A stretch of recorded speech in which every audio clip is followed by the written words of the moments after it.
Hello, hello, hello. Celeste Silver Cord here, coming at you with your Mars retrograde astrology. My personal interpretations of it. If you guys are interested in readings or anything else like that, check the links below. If you'd like to learn any more about, talk more about astrology, witchcraft, or anything else like that, the group, the Coven, the Silver Cord. All paths are welcome there. All you gotta do is believe in magic. Don't matter what kind of magic you believe in. All right. I'm not going to focus so much on the comments today, guys, because this is the retrograde video. So I'm just going to be trying to get through the page first, and then we'll chat with some cards at the end. All right. So what does Mars retrograde bring? It brings challenges to leadership and authority. That's what it brings. It does this every 2 years and shakes things up. It always runs in line with election cycles and everything else. Like I said, don't think those Freemasons did not put that stuff into everything. Benjamin Franklin, I believe, even had them move the date of signing the Declaration of Independence back a day so that it wouldn't be done on a bad moon. But Mars retrograde is bringing challenges to leaderships and authority. This is about you have the power to inspire and you have the power to oppress. This is working the system versus being manipulated by it. What are you fighting? Why are you fighting it? Do you have a strategy or are you blindly lashing out? These are the Mars Aries energy, right? You're either a blind rage warrior or you are a battle strategist, right? For the energies that are playing right now. Now, Mars is going retrograde on September 9th, and it will stay retrograde until November 14th. It's going from 28 degrees to 15 degrees. That's bringing 9 and 6. If you want to look up your chart, your Mars returns to your sign, the point of where you were born every 2 years. But with the 9 and the 6, this is 9 is overcoming depression and anxiety through resilience, being satisfied and having an attitude of gratitude, right?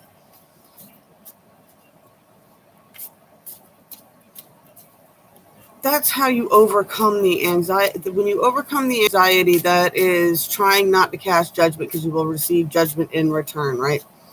And through resilience of keeping your mind focused on the positive aspects around your life, you will start to rewire things so that things move into a more positive direction for you. Be mindful of what you're fighting. You know what I'm saying? There is a time to stand up and fight for what you need to fight for, but have a strategy. Don't just blindly lash out. 6 is all about the rite of passage. I talked about that a little bit this morning already too. It's the rite of passage. This is all about building up your confidence, assigning positive lessons to the past, and being generous with forgiveness. Forgive yourself, because that is really where most of the work needs to be done. Forgiveness is not so much about forgiving people who have wronged you. It is forgiving yourself for allowing yourself to be wronged. That's where the real healing is. It is not about forgiving people who hurt you and toxic people. That's not what it's about. It's for you. And in areas like where you have lost a love or something like that, or, if you genuinely loved them, you would wish that they were happy wherever they are. And yeah, you wouldn't fight and be beating yourself up. Because that is the message with Chiron retrograding with it. Chiron, I didn't write the dates down for the Chiron retrograde. Chiron retrograde 6 months out of the year. It just went retrograde last month, right? It's going to be retrograde until January. It's almost on the same track as the Uranus retrograde, right? And it also retrogrades half the year. It just happens to be in Aries with Mars. So, and I call Chiron the key. If you haven't seen the story, shift back through the videos and find the Chiron story. And that is the key to getting out of suffering. The whole moral of that story is being released from suffering and how karmic cycles work. Service and sacrifice, right? Healing core wounds, accepting defeats, turning a defeat into a victory, empowering yourself by improving your self-worth. You are a spiritual warrior is the message that I got with this. And it's all about accepting defeat is the sacrifice. We all fought battles, and we've all have fought battles for a long time. And sometimes we have to just accept defeat. Whatever you thought was going to happen didn't happen. I mentioned this too. I was looking at old videos of how I thought this was all going to be when I first started my very first video that I put out. And yeah, I have to accept that I did have a lot of victories in certain areas, and some areas I got defeated. You know, Chiron's retrograding from 9 to 4 in Aries. So that is the same as the message in the Uranus. It's going back through the steps and then working back through them to figure out, what did you learn from all of these things? Retrogrades are all about, what do you learn? You know,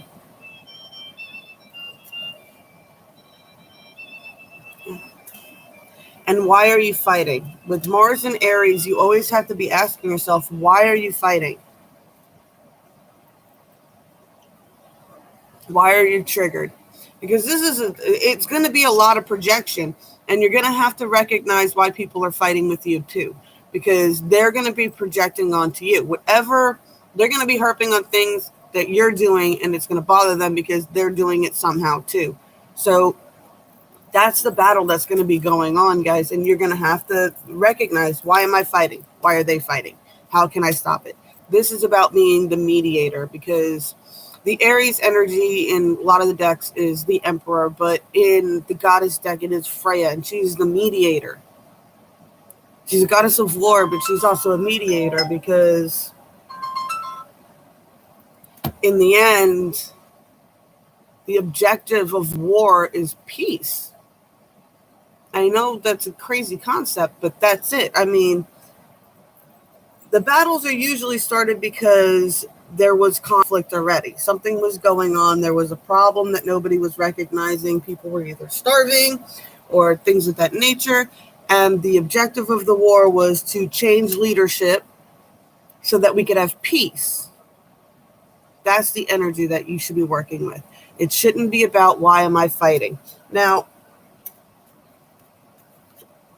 the dark energies that I pulled says, I won't cry for you. Number 22 is one of my numbers. I won't cry for you.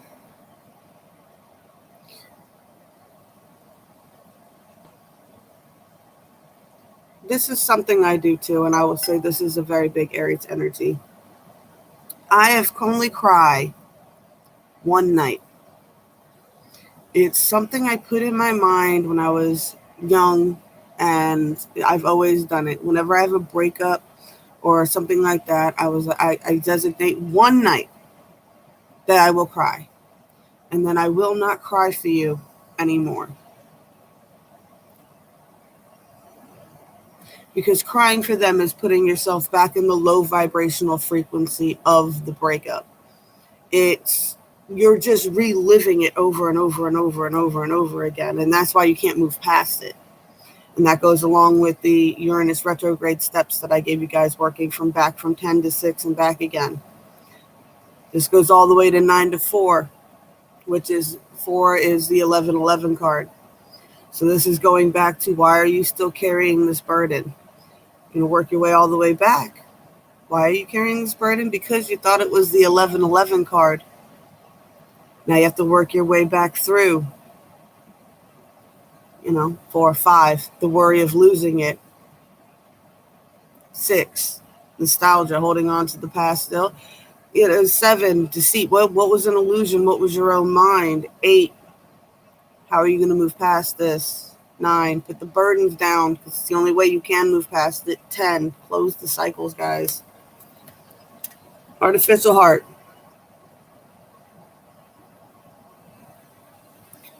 Faking it till you make it is not going to work this time, guys. Pretending like everything's all right when it's not is not going to work this time. If your heart's not really in it, it's not going to work. You have to figure out why your heart's not in it.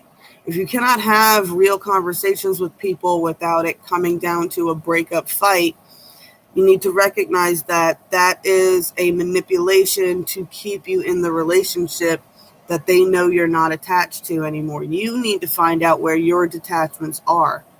And you should be with a partner that will either help you figure it out with you or at least give you space to figure it out yourself. And sometimes you have to take that space for yourself. All right. So if you're in these situations where you're letting people hurt you and you're not even crying about it anymore, and you have an artificial heart, like you don't even care if they stay or if they go, you need to question yourself why you're still doing this. And that's with any that doesn't have to be a relationship. That could be with your job too. You know, if you're just faking like you're happy at work every day, but deep down you're miserable, you're casting a certain vibration. You need to get out of it. All right. As always, here we go. Fairy magic and the forest breathe. Breathe is the second time it's come out today too.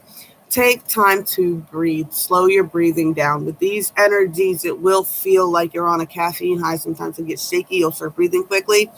Gotta learn how to control your breath. Slow it down and breathe. That's the big secret. I mean, you just...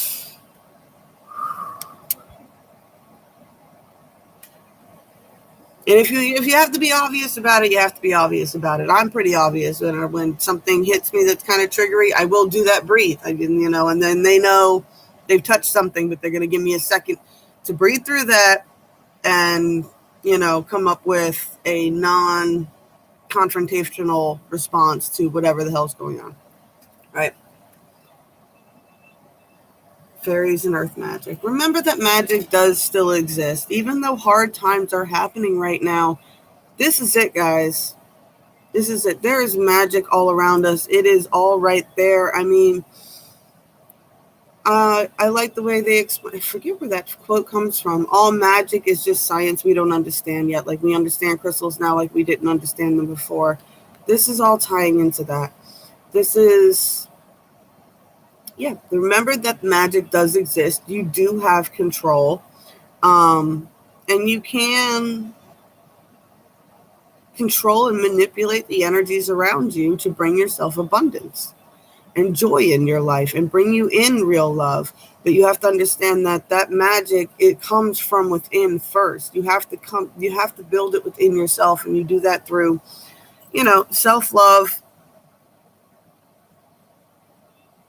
I do self-love through doing ritual magic. I mean, that is it. I generate up as much love as I can, and I broadcast out as much love as I can every full moon, every new moon. And I draw that into me in from the outside because that is what I project out. That is the beacon that you should be. That is how you reach the other realms. That is how you can see fairies. All right, guys.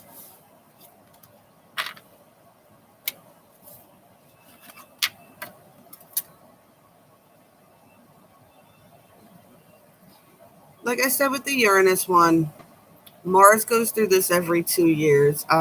Aries are having an especially hard time because this has Chiron in there too, and this is just starting a fresh cycle for that group. So I would suggest you look where Mars and Aries are in your chart, and also where Chiron might be in your chart.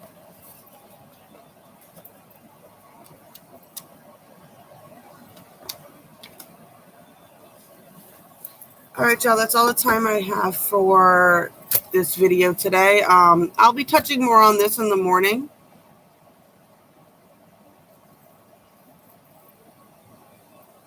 What's the question?